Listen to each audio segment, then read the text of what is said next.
Some more, Cos. Thanks. My God, she's back. She's getting out of her carriage. Come on, Ryder, get a move on.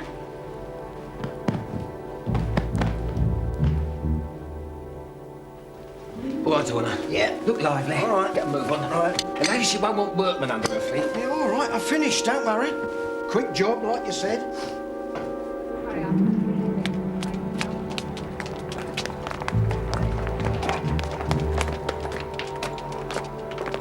Oh, yeah. Yeah, nice. Nice. Oi. Countess, eh? Have to get by appointment on me barrow. Come on, mate. Out.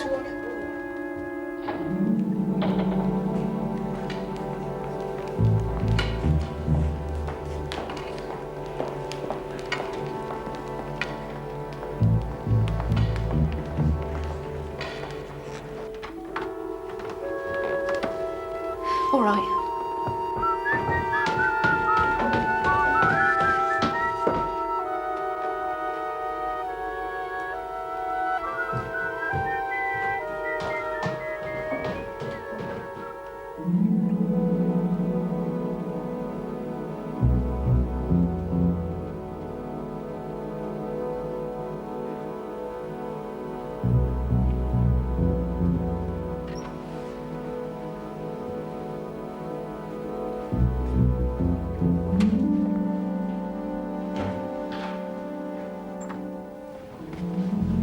Over there will do.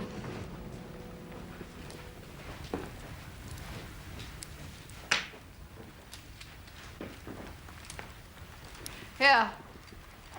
For the three of you. Oh, thank you, my lady. And a Merry Christmas, my lady.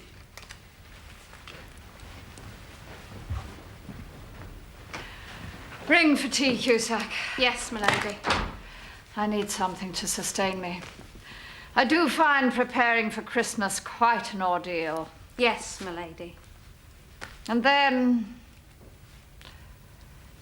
a bath, I think.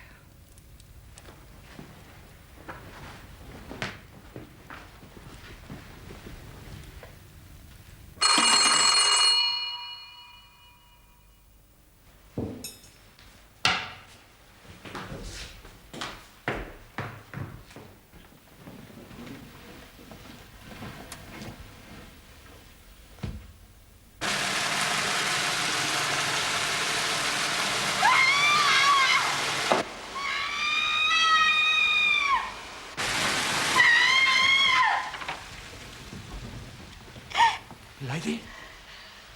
New Carbuncle. Blue Carbuncle.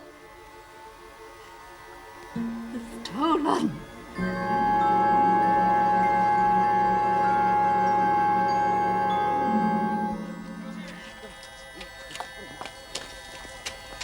Open them up. There.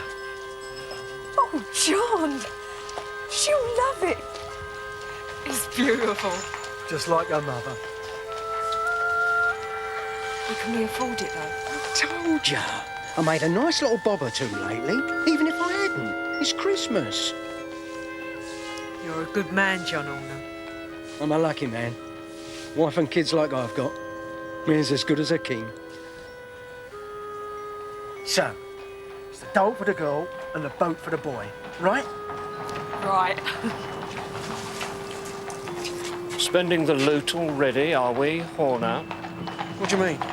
I've done nothing, what do you mean? John Frederick Horner, I hereby arrest you on the charge of stealing the valuable gem known as the Blue Carbuncle, the property of the Countess of Morcar.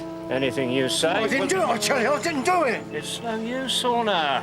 The man at the hotel gave a very good description of you. Constable! I didn't do it, I tell you! Let me go, but I didn't do it! Oh!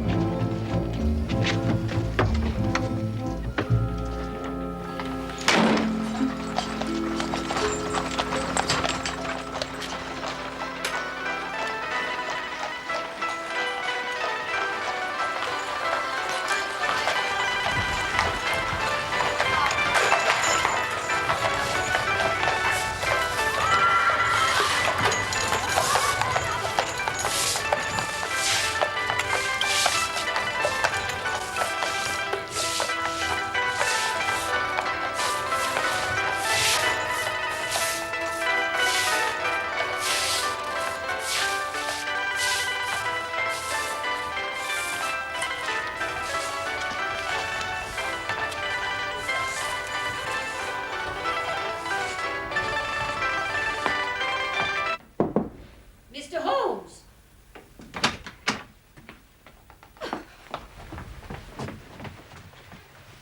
Mr. Holmes!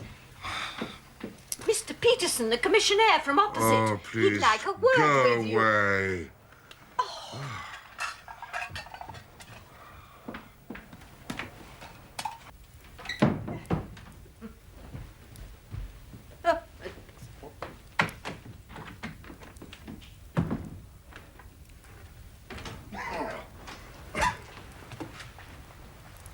I'm sorry to disturb you, Mr. Holmes. Peterson, put down your goose.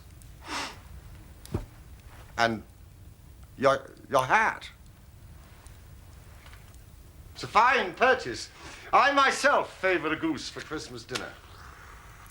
Well, that's part of the problem, Mr. Holmes. The bird is not mine. You might say I come by it. For Mrs. Henry Baker, and obviously not your hat. No, sir. Well, there were peculiar circumstances, and I didn't know what to do for the best.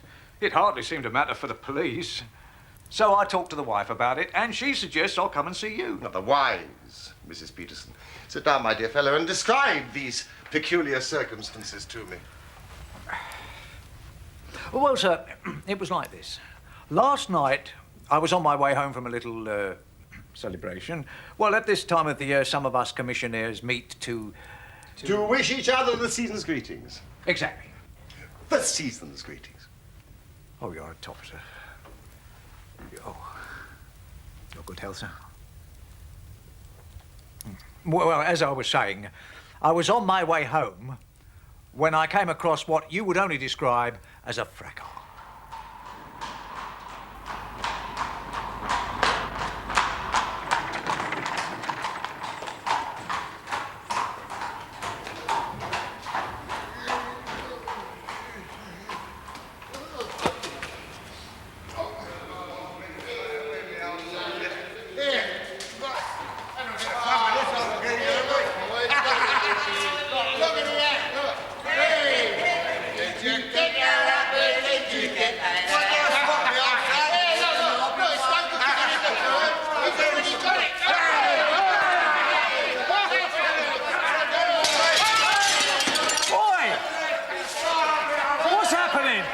It's a copper! Scopper! Get out of here! Get out of here!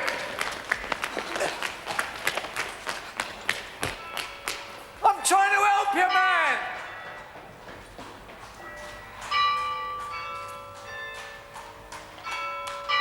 Well, the roughs ran off in one direction and the drunk fellow ran off in the other. I tried to stop him, but he no doubt thought I was a constable about to apprehend him for the breaking of the window. And so you left with the spoils of victory in the shape of that battered hat and the most unimpeachable Christmas goose. Both of which I would willingly have returned to their rightful owners, Mr. Holmes. But the truth is, I didn't know how. My dear Peterson, I do see your problem. Anyway, as I say, I discussed the matter with the good lady, and we decided that I would bring both the goose and the hat to you, Mr. Holmes. Seeing as how even the slightest of problems is of interest to you in your particular line of occupation. I hope you don't think I'm wasting your time, Mr. Holmes. Not in the least. Now then, Commissioner, have you purchased your own bird? No, not yet. No. Then I suggest that you carry off this goose so that it may fulfill its ultimate destiny, while I retain the battered hat of the unknown gentleman who has lost his Christmas dinner. Well, if you think I should, Mr. Holmes. I do, indeed. For there are signs, in spite of the frost, that this bird should be prepared without unnecessary delay. Well, if that's all right, Mr. Holmes. I will, of course, keep you in touch with developments. Very good, sir. Oh, may I wish you the compliments of the season? And to you and your good wife.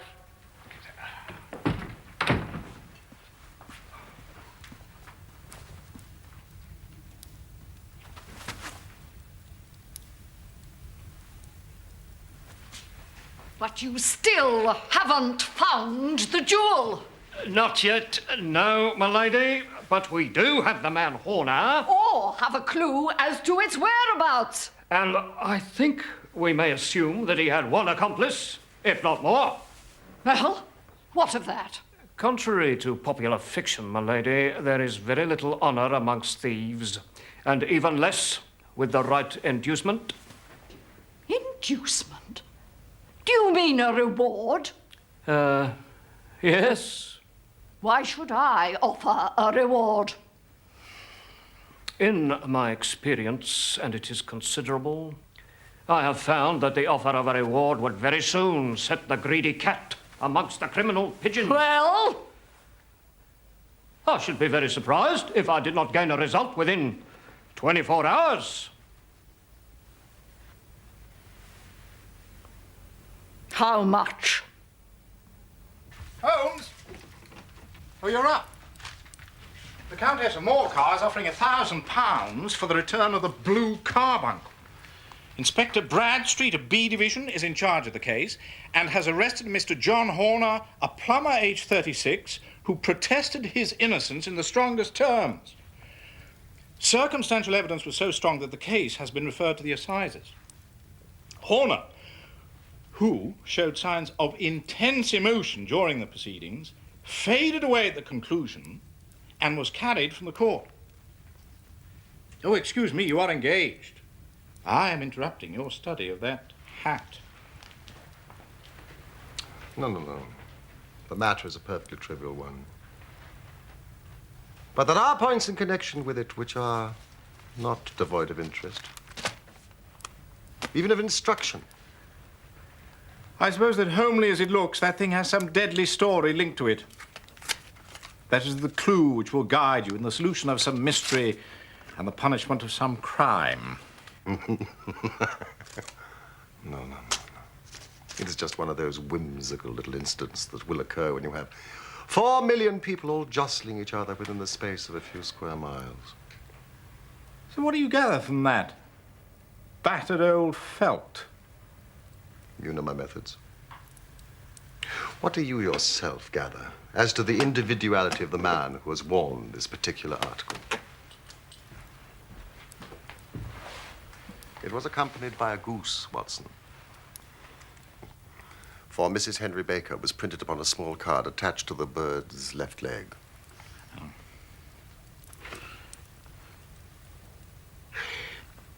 Well, apart from the initials inside, HB, presumably Henry Baker,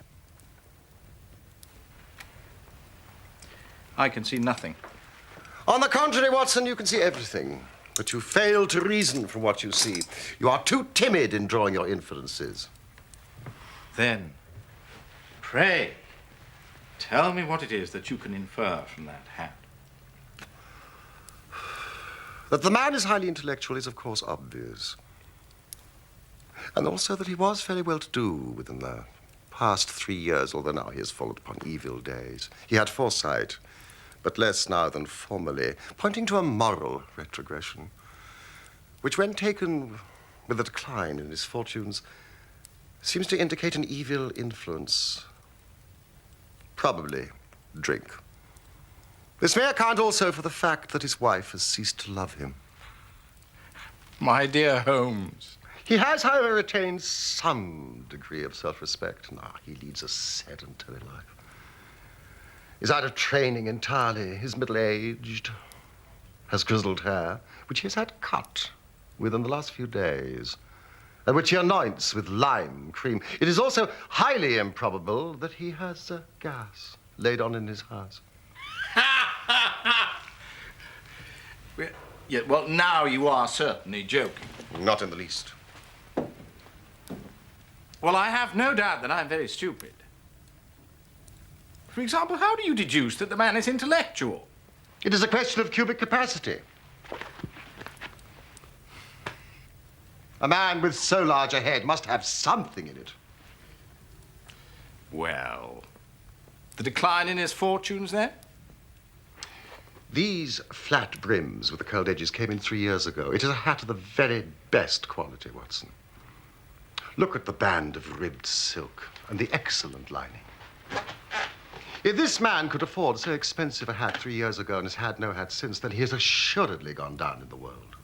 What about the foresight? The moral retrogression? Ah, here is the foresight. These securas are never sold upon hats. If this man ordered one, it is a sign of a certain amount of foresight, since he went out of his way to take precaution against the wind. But as you see that he has broken the elastic and has not troubled to replace it, a weakening nature. The further points that he is middle-aged, that his hair is grizzled, that it has been cut recently, and that he anoints it with lime cream can all be gathered by an inspection of the lower part of the lining, Watson, and witness the moisture. Obviously a free perspirer, therefore not in the best of training. But his wife, you said she had ceased to love him. This hat has not been brushed for weeks. When I see a man with a week's accumulation of dust upon his hat, and his wife has allowed him to go out in such a state, I fear that he has been unfortunate enough to lose his wife's affections.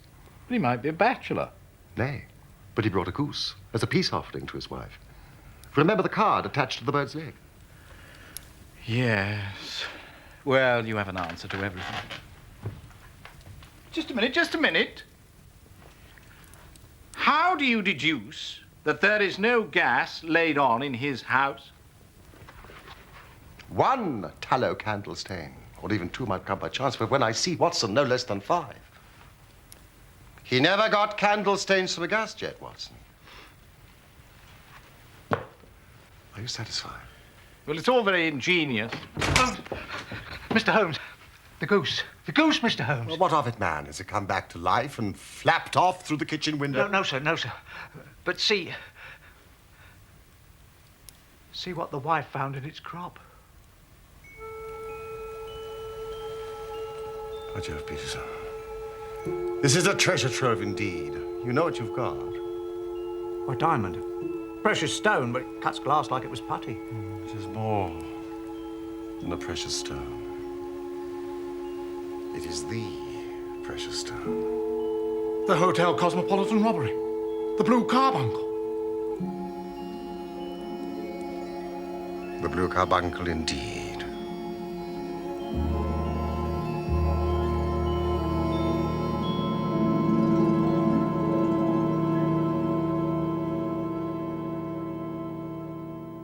And your reward, Peterson, of £1,000 is not within a 20th of its market price.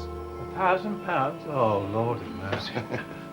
You must admit, Watson, that my deductions in regard to this hat have suddenly assumed a more important aspect. Yes, point taken, Holmes.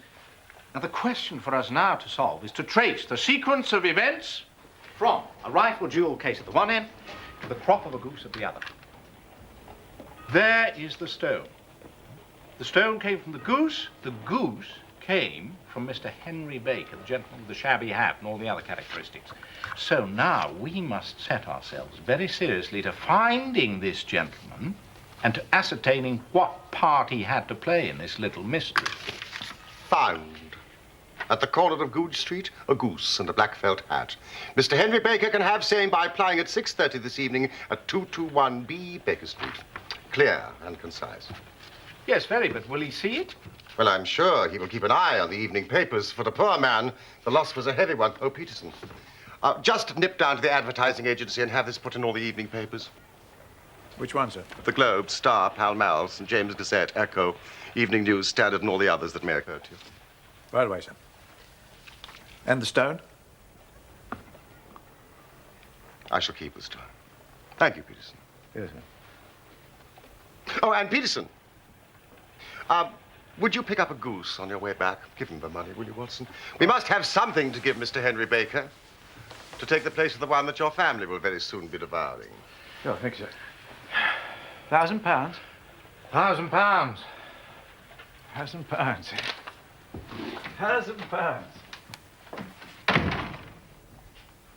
£1,000. What will you do with the stone? I shall keep it in my museum.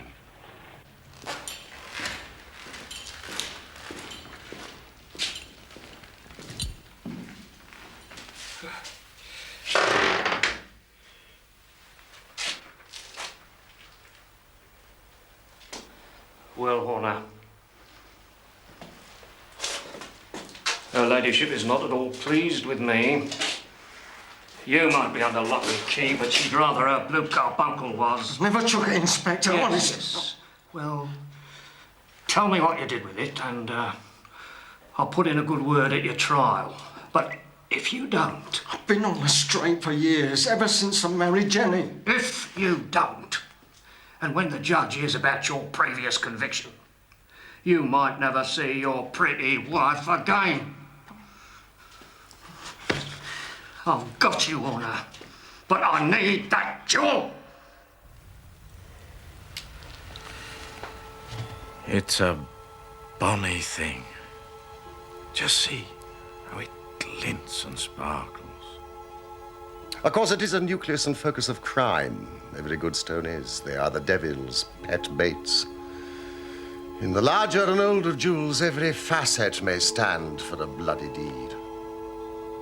It was found in the banks of the Amoy River in southern China and is remarkable in having every characteristic of the carbuncle, save that it is blue instead of ruby red. This stone is not yet 20 years old.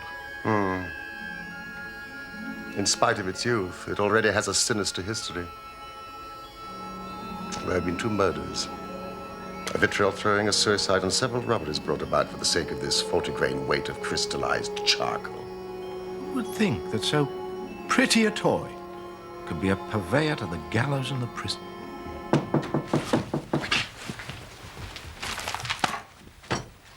Come in. Mr. Henry Baker, I believe. Please, draw near the fire. It is a cold night, and I observe that your circulation is more adapted for summer than for winter. Do sit down. This is my friend and colleague, Dr. Watson. How do you do, sir?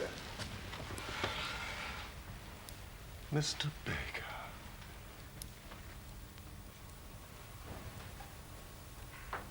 Is that your hat? Oh, yes. Oh, it is undoubtedly my hat. Thank you, sir. I would have advertised its loss, but shillings have not been so plentiful with me as they once were. I had no doubt that the gang of roughs who assaulted me had carried off both my hat and the bird. I did not care to spend more money in a hopeless attempt at recovering them. Well, of course, that is very understandable. Oh, by the way, about your bird. We were compelled to eat it. To eat it? It would have been a little use to anyone had we not done so. But we have another goose upon the sideboard there, which I presume will answer your purpose equally well. It is about the same weight and perfectly fresh, as you can see. Oh, yes, most certainly. Of course, we have kept the feathers, legs, crop, and so on of your own bird, if you so wish. They might be useful to me as relics of my adventure, but beyond that, I can hardly see what use the disjecta membra of my old acquaintance could possibly be to me. Oh, no, sir, with your permission, I shall confine my attentions to the excellent bird which I perceive upon your sideboard. I would be interested to know where the other bird came from. You see, I am somewhat of a fowl fancier, and I have seldom seen a better-grown bird. It would be of great interest to me to know precisely how it came into your possession. It was the club, sir, the Goose Club. So, the Goose Club? The exact circumstances? I am not a rich man, as you may see, sir, but I make a humble living and a respectable one, if I may say so, in the British Museum. Studying? Studying, you might say, and helping others with their studies. I have a certain knowledge of books. That day, sir, I had finished work early and left the museum in the afternoon. I had a little business to attend to before calling in at the Alpha public house. Several of us who work in the museum frequent that establishment, and this year our good host, Mr. Windigate, had instigated a goose club, by which, on consideration of some few pence each week, we were to receive a bird at Christmas.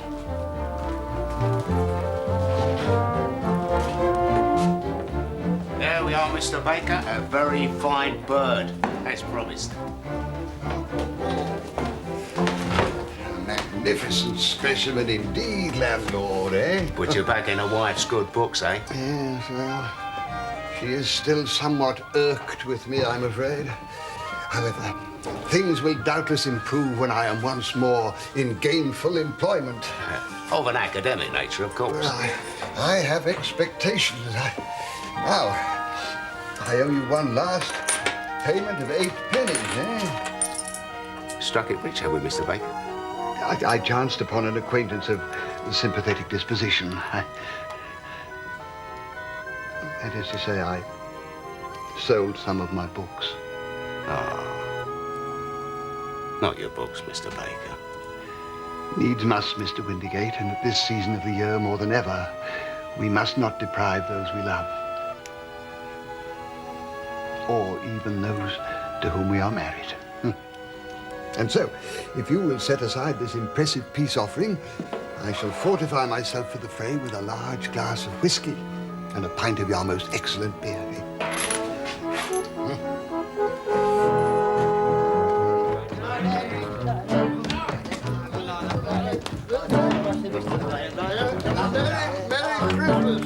Same to you, Mr. Baker.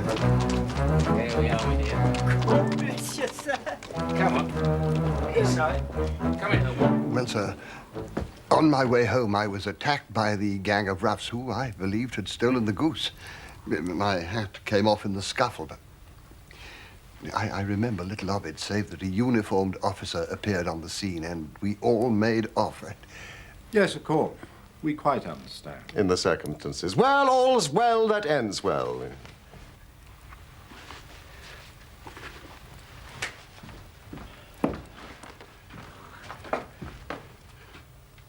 I am most indebted to you, sir, for your trouble. A Scottish bonnet, I fear, is fitted neither to my years nor to my dignity.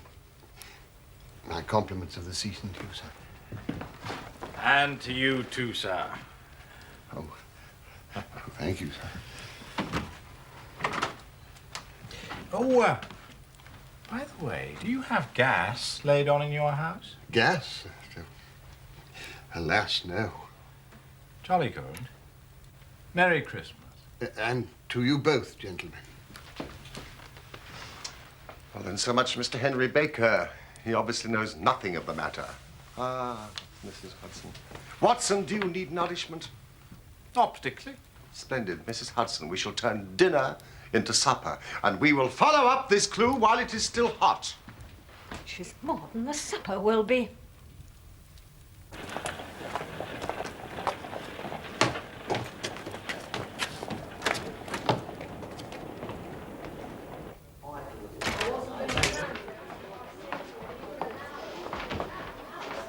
Good evening, gentlemen. And a very cold one. It is indeed, landlord, it is indeed. And what shall be your pleasure? Here, Watson. What? Oh, yes. Splendid. 2 of your very best glasses of beer. Right away, sir. Your beer should be excellent if it is as good as your geese. What geese, sir? Yes, we were talking half an hour ago to Mr. Henry Baker, member of your goose club. Yes, but you see, them's not our geese. Whose, then? Well, I got them 24 from a salesman in Covent Garden. Who might that be? Name of Breckenridge. A purveyor of the finest quality. Mind you, if it's a bird you're after, I'd get to him as soon as poss.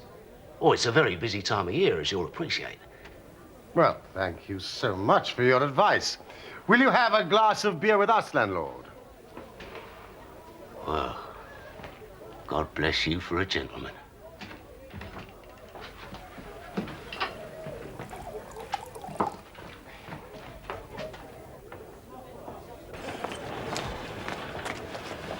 Now, for Mr. Breckenridge. Can't it wait? Watson, we have been given a line of investigation which has been missed by the police, and which a singular chance has placed in our hands. Now let us follow it to the bitter end. Extremely bitter. Faces to the south, then, and quick march!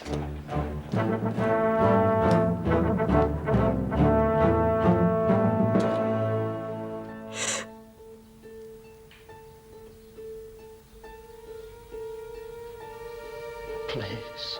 I want to believe you, John. I do, really. But how can I with all what the police are saying? But I'm only saying that because I was there on the day. It's a put-up job. Is that really the truth? I promised when I married you, I'd never tell you a lie. I've kept my promise. Always will.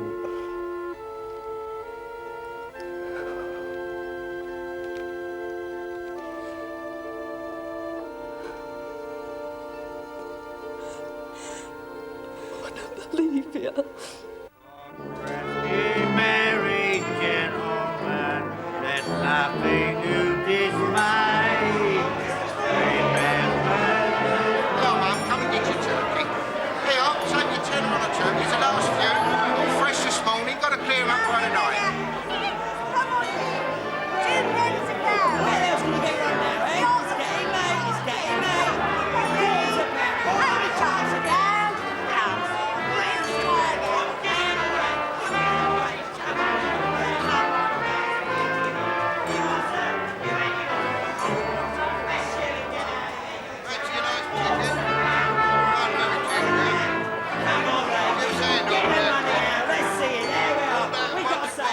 Good evening. Evening. Sold out of geese, I see. Yeah, they have 500 in the morning. Too late, I think. Oh, you see the stall over there with the gas fire? Try him. Yes, but I was recommended to you, Oh, by. the landlord of the Alpha Public House. Oh, yeah, he had a couple of dozen off me. Very good geese, too. Where, may I ask, did you get them? Now then, mister, what exactly are you driving at? Come on, let's have it straight now. Straight enough. I simply want to know who sold you the geese that you supplied to the Alpha. Well, then I'm not going to tell you, so now. Well, it really isn't no matter. But I fail to see why you should get so warm over a trifle. Warm? You'd be as warm if you were as pestered as I am. When I pay good money for a good article, that should be an end of it. But it's where are the geese? Who have you sold them to? How much will you take for them? You'd think they was the only geese in the world, the amount of fuss that's made over them. Well, I can assure you that I have no connection with anybody else who's made inquiries. Inquiries? It's more like the Inquisition. I'm not telling you. Ah. Well, then, the bet's off. What bet?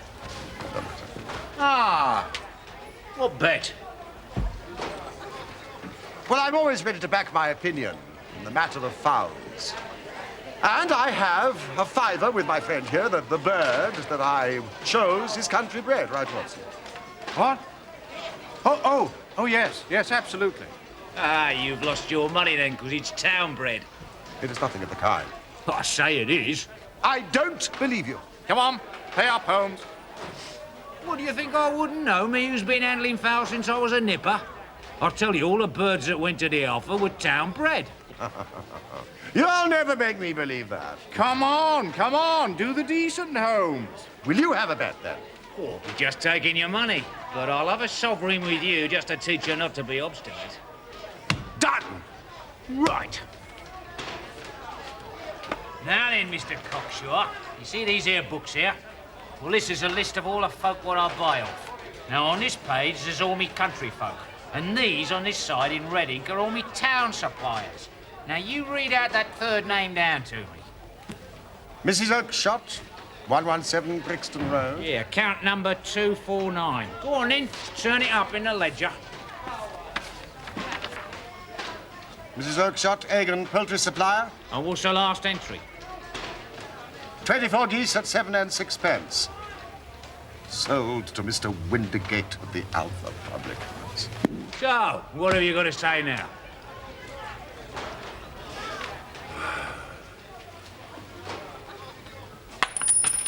What about this gentleman's fiver?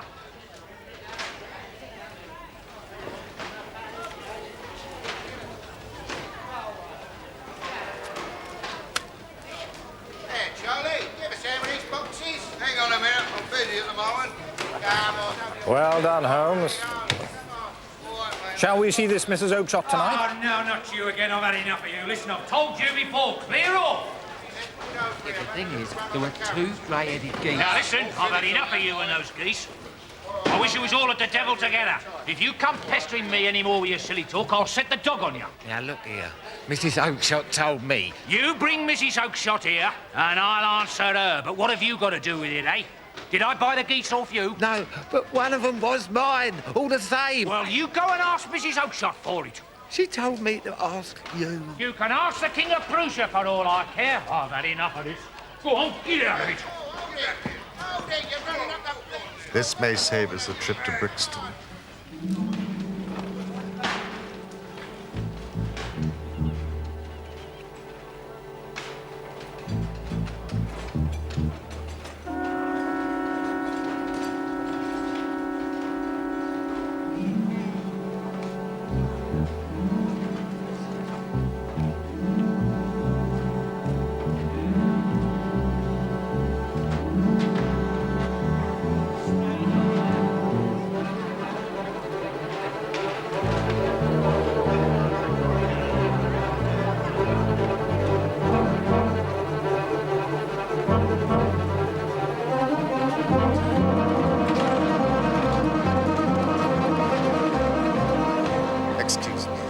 I could not help overhearing the conversation you had just now with that salesman. I think I can be of assistance to you in this matter. You? Who are you? My name is Sherlock Holmes. It is my business to know what other people don't know. You can know nothing of this. On the contrary, I know everything of it.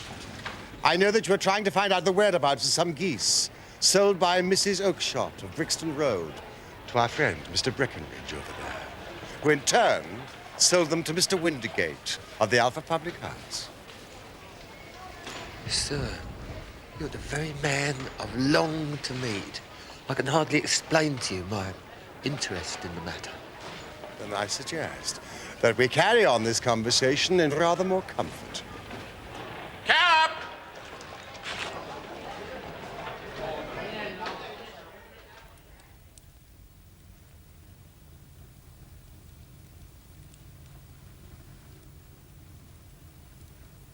Come in. Take my chair. I will just put on my slippers.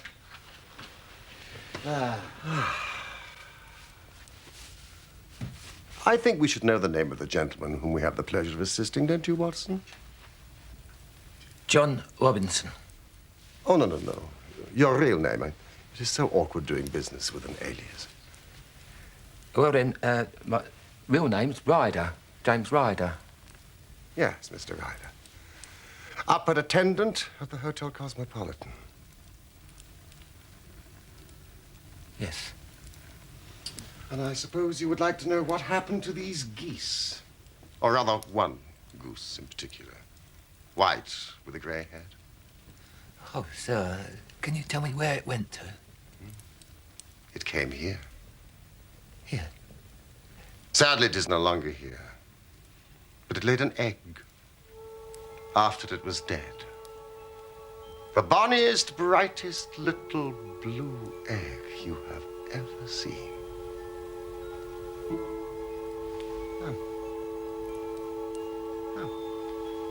I have it. Yeah. See?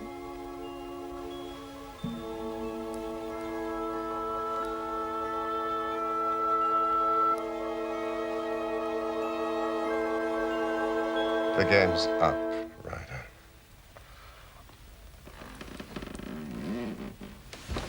Bear up, man! You'll be in the fire. What a wretched little shrimp it is, to be sure. There's not enough blood in him for felony. I have almost every link in the chain, Ryder. You need tell me very little. Catherine Cusack put me up to it. Her ladyship's maid? Exactly. You knew from local gossip that Horner had been concerned in some such matter before. So what did you do? You made some small job in my lady's room. You and your confederate Cusack. You then managed that Horner should be sent for. But you stole the jewel. Then you raised the alarm and had this unfortunate man arrested for some... For God's sake, Mr. Holmes, have mercy. Think of my father, think of my mother, it'll break their hearts. I never went wrong before, I never will again, I swear it on the Bible. Oh, don't bring me to court, Mr. Holmes. For God's sake, don't do that to me. Get back into your chair. It's very well to cringe and crawl now, but you thought little of the man that you sent to the dock for a crime of which he knew nothing. I'll fly, Mr. Holmes. I'll leave the country.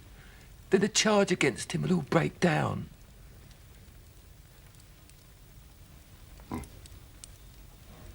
We'll talk about that later. Now tell me, how came the stone into the goose? And how came the goose into the open market? Tell me the truth now, for that is your only hope of safety. I'll tell it to you just as it happened. I thought it was best to get away with the stone as quick as I could, for I didn't know at what moment the police might not take it into their heads to search me and my room. There was nowhere in the hotel where it would be safe. So I went out, as if on some commission, and made for my sister's house to think things over. Why, Jem, whatever is it? You look terrible. I had a bit of turn, Maggie. There's been a robbery at the hotel. You better come in. I went through into the backyard where she kept the geese. Smoked a pipe and wondered what it would be best to do. I knew that my stomach wasn't going to stop feeling like a bag of ferrets till I found somewhere to hide the stone for a while. When suddenly, I looked at the geese, which was hissing and huddling in the corner of the yard. My sister had told me that I might have the pick of her geese for a Christmas present. I picked out one of the birds, a fine big one with a grey head.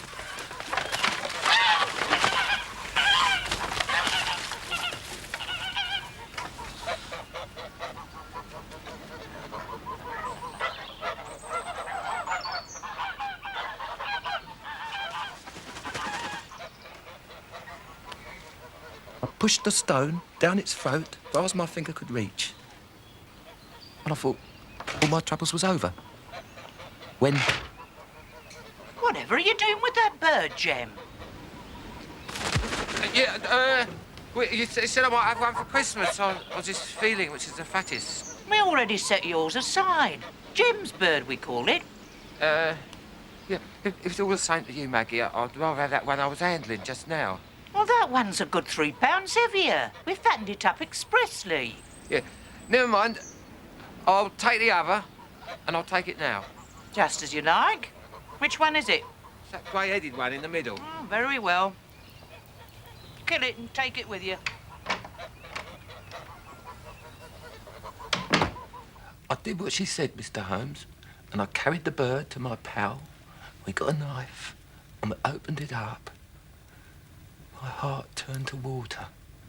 There was no sign of the stone, and I knew some terrible mistake must have occurred.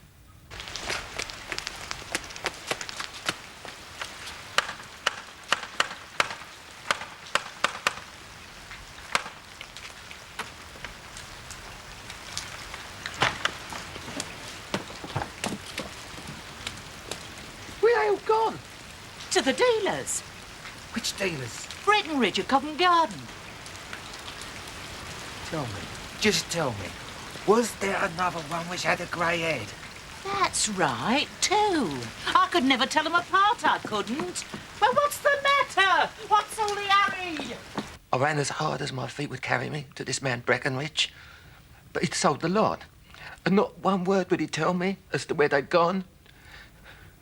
I thought I'd go mad. And now, I'm a branded thief without ever having touched the wealth for which I sold my character. God help me. God help me.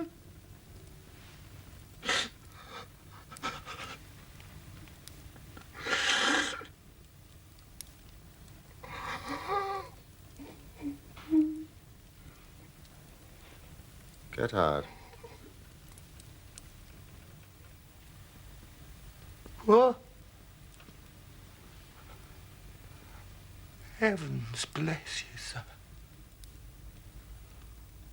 No more words. Get out.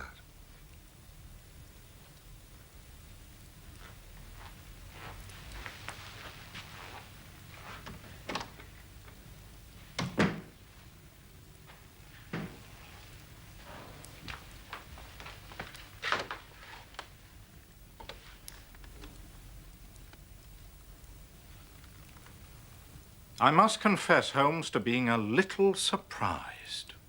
I am not retained by the police to supply their deficiencies.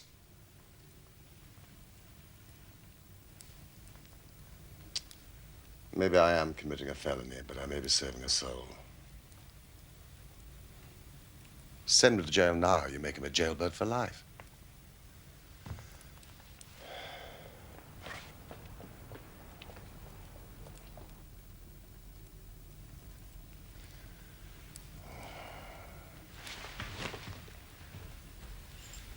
Oh,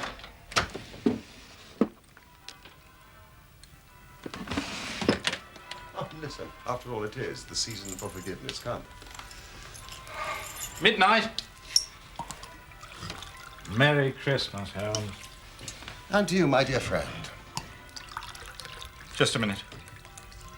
Holmes, I cannot contemplate eating while John Horner is still on remand. Now, do you suppose that Bradstreet or one of his colleagues might still be at their desks?